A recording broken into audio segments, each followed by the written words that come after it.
We've all heard of 988, the suicide and crisis line. But who knows that there's actually another hotline that you can call in case somebody is thinking about doing a mass shooting?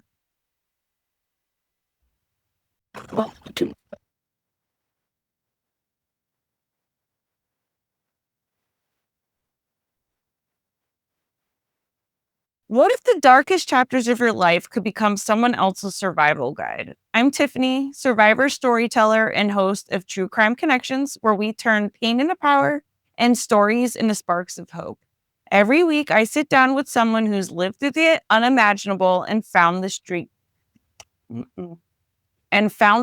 to speak out. This week, I am joined with Sean Cononie. He operates the Mass Shooting Prevention Crisis Center Hotline. That is a mouthful. Welcome. We say the Rage Hotline or the no shoot line, whatever. Gotcha. This is amazing. I had no idea that this was even a thing. Either did we. We put it together so fast. Our normal line of business is homeless shelters. And we obviously de-escalate a lot of suicide, a lot of violent things that are happening. And overnight, I'm like, this is ridiculous. You see the parents crying, like, let's do something. So within a couple months, we got it off the ground.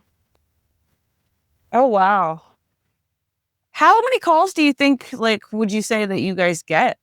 Well, the good thing is we hope not to get a lot of calls because that is a major problem. So we're going to be getting that one call that if it's a real time, like a school shooting, the person's about to go in, maybe they're thinking, maybe not.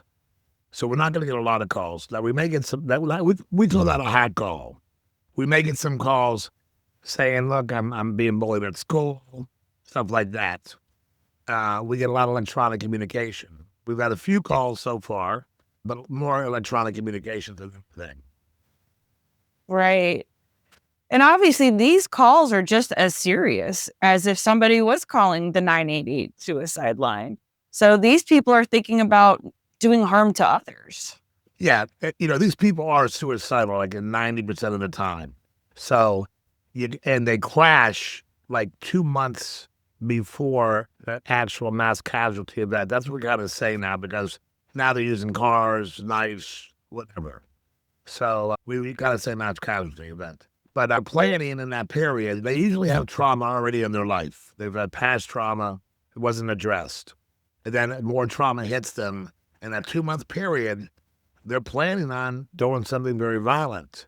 And there's usually what we call leakage in that 2-month period. They're telling somebody that they're going to do something bad.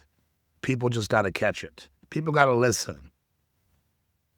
I had a guest on my show and he was talking about that very topic, but he says, don't just hear it, listen, or I think he said, don't just listen, hear it. Hear what these people are telling you. If they're sitting here and throwing out threats, don't just automatically be like, oh, they're venting, or, you don't just write it off automatically. This could be a real thing. So don't just listen, hear it. Yeah, and if you know the person and you're on good terms with them, you can sit there and say, hey, are these real feelings? Well, why don't we get you some help? Let's see if we can help you in some way. People love you. People want you around. We don't want you to hurt yourself and hurt other people. That you can kind of venture to do based on how violent you think they are. And if you hear a stranger say it or somebody you barely know, well, I report that to the police and let them know what's going on. Because they may have to do an investigation, especially if everything is serious. Unfortunately, right. A lot of kids at school say things that they don't mean, but when they're finding like 90% of these people say they're going to do it. And that's the sad part, because our law enforcement cleared them, and there's so many calls. Law enforcement always has the time to do follow-ups. Now, we're doing follow-ups. If we get a call and we tell them to get services, or we tell them how to get services or where to go, we're going to continually follow up. Like on a workplace violence call that we did get, on electronic communication, actually, we still follow up with him, and he's for the last 9 months. I send him a text all the time, hey, you doing all right? How's your stress level? So forth. That's good. So they don't feel like they've just been kind of thrown to the side and forgotten about. Unfortunately, we have a lot of that. And, when people say defund the police, it means to get rid of cops, which it doesn't mean to get rid of cops. It means to maybe use law enforcement in a different way. As in, in Florida, we have the Mental Health Act, the Baker Act. Some departments have Baker Act squads that are really trained on how to deal with a person like that. And some departments don't have it at all, and they go to mental health call, and then there's a shooting. So it's all about approach and all about training and de-escalation, no matter what kind of call it is. So nobody really wants to get rid of cops. The Democrats don't want to get rid of cops. They say they do, but they don't. You can't. This world would be even a hot mess more than it is now. Yeah, they just want to, it's good to have. Like, now they're finding out that the homeless outreach teams, St. Pete has a program, but the cops are doing homeless outreach. And they bring a homeless person or a caseworker with them, and they work together. And it seems to be doing very well. Good. That's very good. I did watch the video on your website with Aaron Stark, and that was eye-opening. And I actually applaud him for owning up to, he didn't care who he was taking out. He was pissed. He was hurt. And he wanted other people to suffer just like he did. And it was like, wow, to actually be able to own that is empowering, and to fix it and stop yourself. And an act of kindness stopped him. So that's why we put that website. We wanted to make our website so simple, not all this data and all this crap. Just, hey, slow down. These thoughts are temporary. We can get you through it. You can get it through yourself. Watch the video and get some help. And people love you. That's, we made it very simple that anybody could understand it. Yeah, and I like that you put on there, it's almost kind of like, put yourself in these people's shoes. Like, how would you feel if someone shot your family member, just because they were mad at the world? And I think hopefully that would make people think. And if anybody is interested, just so you know, the website is www.605-NO-SHOOT. 605, which is also the phone number. www.605-no-shoot.org. But we also now, we made it simpler, www.massshooting.org. So that's another one. It directs them to that page. Perfect. I was literally looking at the dashes, and why I didn't say them, I don't know. So, will this work? I don't know. And I'll tell you a little bit about, after we had established the line, we started to look at research. And all these college professors are saying, hey, there needs to be some rage hotline or some way for these people to de-escalate. And they would pay bucks to do this research. Not one of them started it. Sad enough, we had reached out to them saying, hey, we're going to start this rage hotline, or we had started it, and we want your input, we want your help. Not one person got back to us. They did all. Wow. We want to help, but not one person, and we sent it right to their educational website, their email for the college institution. Kind of really made me feel really bad. I don't charge people who want to open up small homeless shelters, a mom and pop shop. I don't charge them for my advice. I do what I do to help them out. Right. That's eye-opening that they would spend all this money in research and then not even really want to have to do anything with a solution that's being presented. I think they knew that phone lines wouldn't ring all the time and it was going to be very expensive. But we're able to combine agencies. And like when we're doing work for the homeless agency, we have our hotline right next to us, so we can do that as well. So it doesn't cost us extra money. We figured out how to do it economically.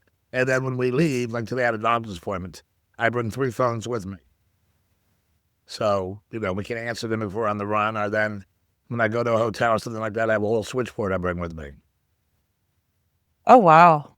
We have a regular, looks like a landline phone for the car and for the RV for our crisis units. How many people do you have answering phones? 1, 2, 3, 4 right now.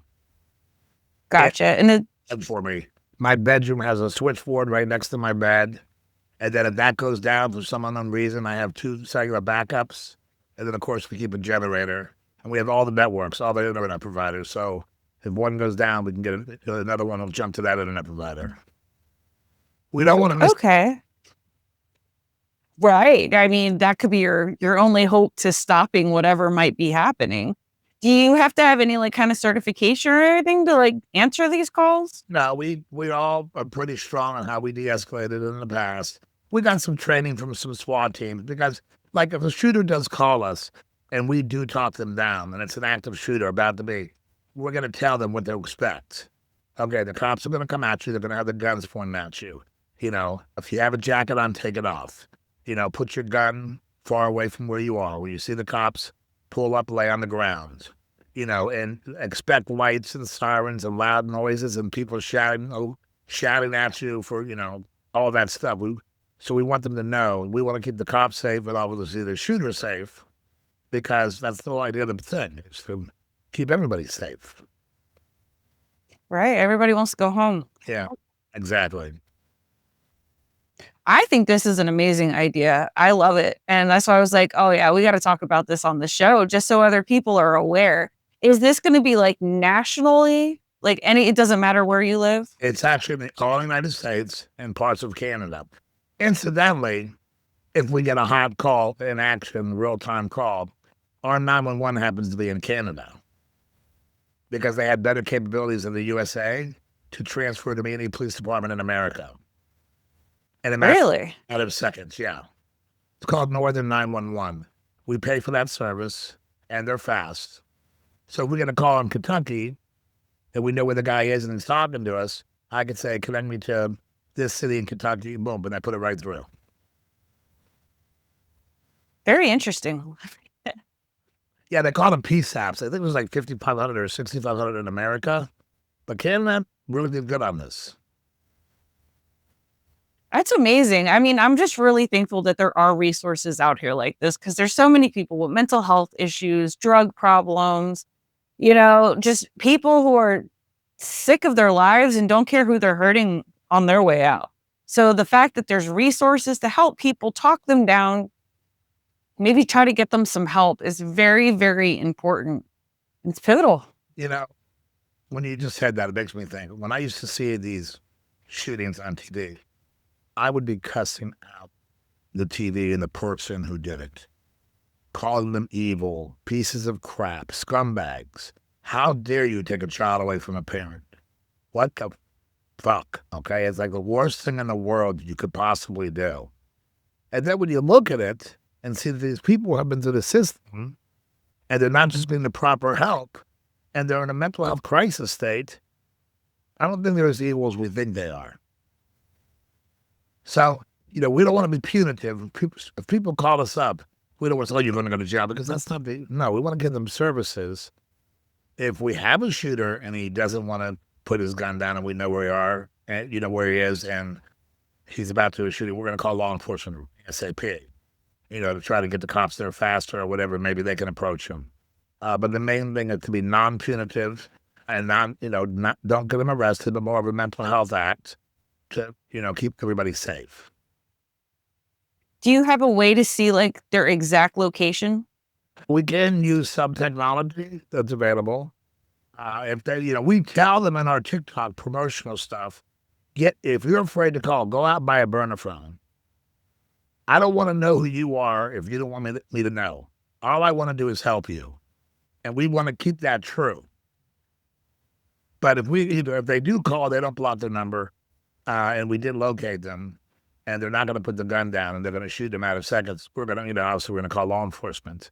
But if somebody really wants to talk, we want to be there for them, and we don't want to know who they are. We want to help them, and that's it. I tell them all the time, get a burner phone. You know, call us. We're here to help you. Right. There's a couple different calls.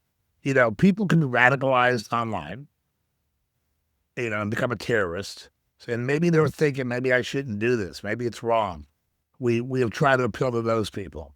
Obviously, school shooters, we do some TikToks and Twitter on the game sites. We've asked the NRA a multitude of times.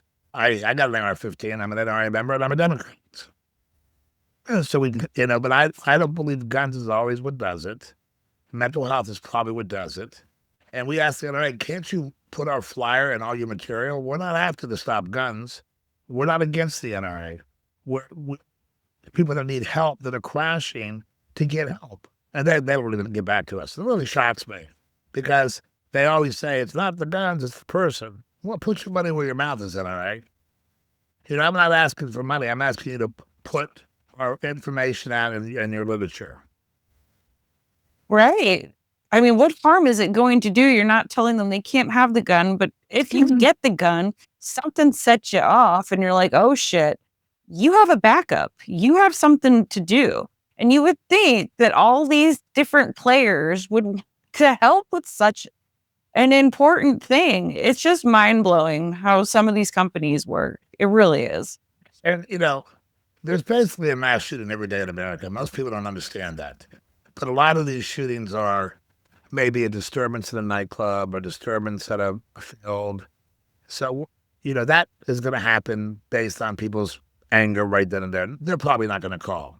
But somebody who can talk to them if they see them with a gun, who could de-escalate them, that may help that person. But we're after the people that are planning like I'm just going to kill whoever, mass shooting. I want to run over 50 people. I want to hit a bus stop at a school. Those are things we're after. But the everyday mass shooting that we get in America, there's not much you can do there on our side. We just want to be one of the tools in the toolbox and to make a child safe so they go home and don't destroy their life. Most of these incidences, a lot of families become homeless over this issue. And that was my first bit of research like 20 years. I'm like, wow, the parents got to get divorced or has to.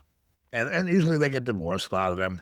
And then some of them end up homeless. So this is when I first got interested in mass shootings.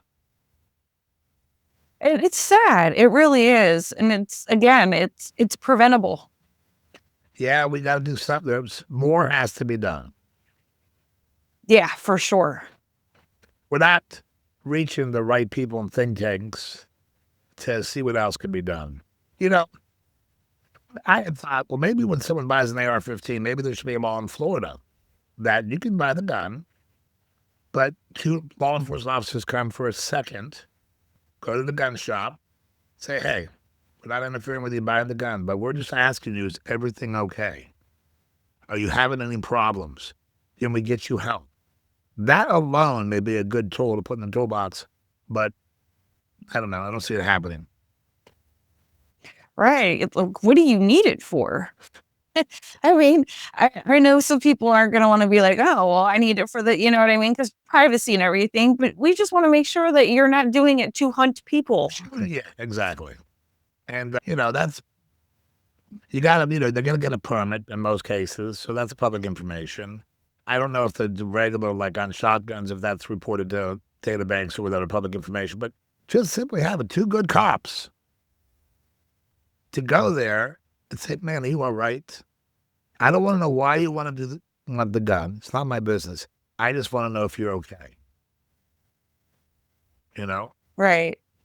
That's it. The guy may say, no, I want to kill someone. I want to go shoot some people because I'm fucked under the head. And I would have died too. So that alone may help. No, I think there's a lot of different things they can do. When they took away that you don't need to have the carrying permit, I was like, what in the fuck are you doing? Like, we have a huge problem out here. And I understand they say it's not the people who have them legally that are doing this, it's the people who get them illegally. But I'm like, no, still, like, you should have to take a class. You should have to know how to operate it. Like, these are just things you should have to do. I know 20 years or maybe 30 years ago when I got my CCF, my concealed firearms permit, we had to go take a class. Broward County Police Academy gave a class. And it was a good class on safety, but I think they need to be a little bit longer. And I haven't carried a gun. We had a policy if there was somebody violent at the shelter, what would we do? We had an active shooter policy and so forth. We never had anything like that occur. But if you have a policy in place, okay, I'm lost here in words. Let me go back. You're going to have to edit this part out. You're fine. Oh, God. When you get over 61, these things happen to you. I'm 45 and they happened to me. So anyway, you get your permit, whatever, and you have your gun. It, when to use it, and it's very important, and how to use it. But I haven't carried a gun in years. I'm sure at the shelter we had some incidents where I thought, the guy had a weapon or whatever. But now I don't leave the house without a weapon because you're bound to run into something these days, which is sad. You know, Yeah. yeah, you go to the movie theater, know your exits. Look where your exits are. And every family should have a plan. Hey, if something happens in here, this is what we do. You go to a restaurant, where are the exits? What do you do if if an active shooter comes up to you or you're at at a doctor's office, per se? What do you do? You run, you hide, or you fight as a last resort. People need to know that. It's just sad that that's where we've gotten to, like, can't go to concerts, movies, freaking the hospital. I mean, just nowhere is safe anymore. Yeah, now that we're using private security with weapons for years, the hospitals who had private security didn't have any firearms. Now you see them with firearms. You get ex-military guys and so forth that take these jobs. That may save some lives. It has saved some lives, actually. Well, good. If anyone who's not watching this on YouTube, just so you know, the phone number is 605-667-4668. And that's 24 hours a day, 7 days a week. So that is good stuff right there. And poor youth by your bed. I love it. It's needed. It shows you care. Yeah, where's my phone bag? My phone bag. So when we go out, like today I had a doctor's appointment, me and my administrative assistant, who is very helpful. We go out, we have a bag full of phones. So, we can answer right then and there, because I do leave the office sometimes. So, and, I can put 3 phones in here, 3 different networks. Oh my gosh. Well, I commend you. I do. I mean, it's a 24-hour job and you do it out of the kindness of your own heart. And I think that's amazing. And I know your website also takes donations. So anybody who is wanting to donate to this wonderful cause, please do so there. I'm going to make sure I have the phone number and the links to your website in the show notes. Yeah, also, the end of August, we're releasing a song called I Should Have Gotten Help with a young, talented singer, Lily Target. She's up and coming. And that's a really good song. Basically, what happens is she's a victim. She dies. She's in line up in heaven waiting to see the big guy. She sees the shooter. They argue it out in heaven. And then the end result was they say, you should have gotten help. He says, I should have gotten help. She says, you should have gotten help. So the answer is, get help. If you have these feelings, get help. Well, help. You will end up living and not dying, and you won't hurt people. Right. Or you won't end up spending the rest of your life in jail. So just don't do it. Like they say, drugs are bad, guns are bad. Well, if you're going to use them in bad ways. So let's put that out there. Yeah, we're excited about it because it's really, really good. And kind of like hits on it that it's real. It's real. It's happening, and it didn't have to happen. Right. It's preventable. 110%. It's preventable. Was there anything else that you wanted to add? I think we're good. I think for your viewers, listen, it's important for you to know what to do and when you're out. Know your exits. Know where to take you and your family. Tell your family, even your kids, what to do. Your kids may tell you what to do nowadays. Even because of this, these drills they have. But, you run. If there's shots fired, you run. If you can't run, you hide. Go in a room, barricade the door. As a last resort, you fight like hell. Fire extinguishers make good weapons. Whatever you can do to slow up the time the shooter gets to you gives more time for law enforcement to get to you, unless you're in Texas, of course. That was a bad thing that happened at that school. Yes. Yeah. It was that day. I was watching the video of him in the school when they aired it, and I'm screaming at him, calling him every name in the book. And then I went from him to the cops, like, what the hell are you doing? you know, mass active shooters, you go in. And that's hard to say. You know, it's a hard thing to do, to run to somebody with an AR-15. But that was utterly ridiculous, and I still don't know what happened. You know, these cops, a lot of them are beta guys, and maybe alpha, I don't know, whatever it is called. But they like this action. They wanted to go in. You know, they were told they couldn't. Yeah. Sometimes that stuff gets really sticky because it's also for their own safety, but at the same time, it's like you can't help people if you can't get in. Kind of the same thing, like, you know, when somebody needs to go to the hospital and they're hurt, and if they're not really sure how the scene is, they can't even send an ambulance for the person to get help because they don't know how the rest of the scene Wow. is. And Go on. well, I was just gonna say, I mean, somebody might die when the ambulance is sitting right there, but they can't come near. Well, now they're letting these specially trained EMS workers and firemen, they have vests for them. They're trained to go into an active shooter and start, because we held back aid for a while. And the bleed outs is what, especially with the damage of an AR-15 round, you know, they really, really cause the person to bleed. So bleeding kits are very important in schools. Everybody should have them, either at home for even injuries. But now the specially trained people go in and start treating people as they're still looking for the shooter. A lot of this new training that they're doing, I think they should put cops there instead of the EMS workers, and train the cop to be an EMS worker instead of just taking an EMS worker in there, maybe who is not armed or whatever. But, you know, that's me. Right. There's just so many tweaks that could be made. Well, thank you so much for being on the show. And anyone who needs to share this with somebody, please do. The more awareness we have, the less crap we have to deal with. Like, let's nip this shit in the ass. Yeah, it's getting bad, and it's going to be worse as stress occurs around the country. Unfortunately, yes. Well, thank you so much. Thank you. And thanks for having me. If this story moved you, share it with someone who needs to hear it.